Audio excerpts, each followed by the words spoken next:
Oh, g'day there guys, MrAusAdventure here once more, and after my last disturbing video, I've got some more disturbing news for you this time, although of a different nature this time around, but I'll get to that later. I just want to give you a few updates on what's been going on of late. I think I've bitten off more than I can chew this year. I seriously am starting to think that I've taken on too much. I've got quite a few commitments in my life that I committed to last year for a couple of years. One commitment goes back a little bit further than that, but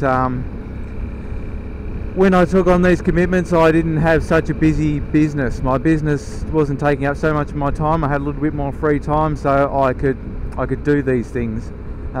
This year has just been chaotic with work, and I'm struggling to catch up with all the other commitments that I've committed myself to.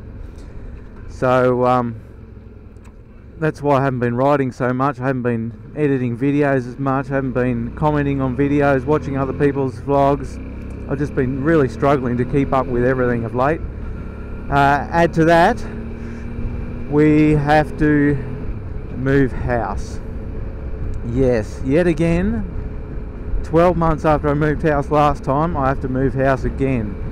When we moved last year, I thought, okay, well, we're going to rent for probably another 18 to 24 months, and then we're going to buy a house. But the owner of our property has said that he is going to sell. He wants to sell, and we've got to be out by the end of the financial year, which is the 30th of June. So we're madly looking for a house to buy at the moment, so we can stop this bloody moving around from house to house all the time and just get settled.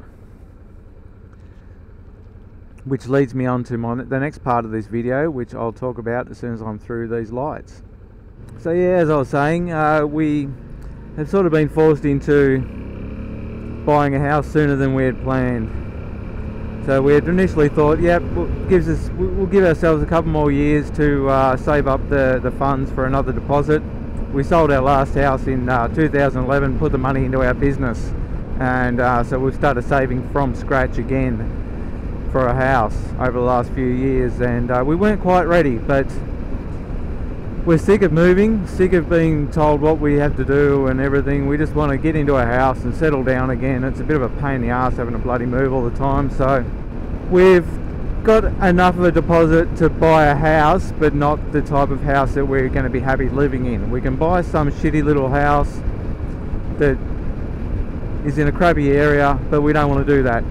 For a little bit more we can get a decent house, but we don't have the deposit. We can afford the repayments, that's not a problem. It's having the deposit in the first place, the genuine savings that the bank requires for the loan. So we have been tossing up a few ideas and how we're going to work it, and we could normally take the money from our business account for a short period. We could borrow that from the business, but we've just forked out like, well, $180 odd thousand for a shipping container full of stock, and we have to pay for the rest of that, and shipping fees and taxes and all the rest of the crap.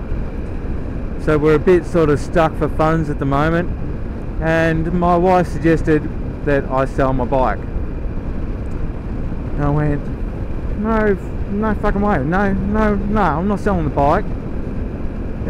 Last time I sold my bike to buy a house was the year 2000, and it took me another 11 years to buy another bike. I said, no, I'm just not doing that. I'm not prepared to do that. She said, well, it won't take you as long this time. You know, we'll have the money again and we can buy you another bike in a few months' time. And I went, oh yeah, well, we can't sell either of our cars because we've got to ferry our kids around, we've got a business to run, we need our cars. We can't do that. She talked about selling her car, and I said, no, it's going to be too much of a pain in the ass. I'll have to cover the running around. Time-wise, no, it's just not going to happen. So other than borrowing a few $1,000s from family or friends, which I don't really want to do, and I don't really want to put myself in that position, the most logical explanation, the most logical thing I can think of to do is to sell the bike. as much as I really don't want to do that, logically it sort of makes sense. But I don't want to. It's my bike. It's got all the Motovlogger stickers all over it. I've made it mine. I love it. It's my bike. I don't want to sell it. I don't want to get anything different. But I guess if I do sell it, and I get back into another bike in a few months' time, then I could get a slightly later model V-Strom with ABS. ABS is something that I've wanted and I don't have on this bike. So there's a dilemma. What do I do? What do I do? I don't want to be without a bike for a few months, but I can still, it won't mean this channel is not putting up content, because I have lots and lots of footage that I haven't even gone through yet. I've got footage from all my family holidays I could put up. As boring as that might sound to you, you know, they might be of some interest. I've got some pretty cool stuff in there. Plus I've got lots of riding footage that I haven't done anything with. I might be able to manifest a few vlogs or some decent music videos at least out of that footage. So yeah, I don't know. I don't know. In the next coming weeks, I've got to sort of decide, and I'm going to be test riding some bikes in the next few weeks too, so that'll be interesting. Got to meet up in a couple of weeks, a week and a half. I'm going to be test riding some bikes on that day. Yeah, so I don't know. I will keep you informed. Hopefully soon I'll get some time to get back into watching other people's vlogs again and supporting you guys. I feel like I've been letting you guys down a little bit, but got to get my priorities right, and that is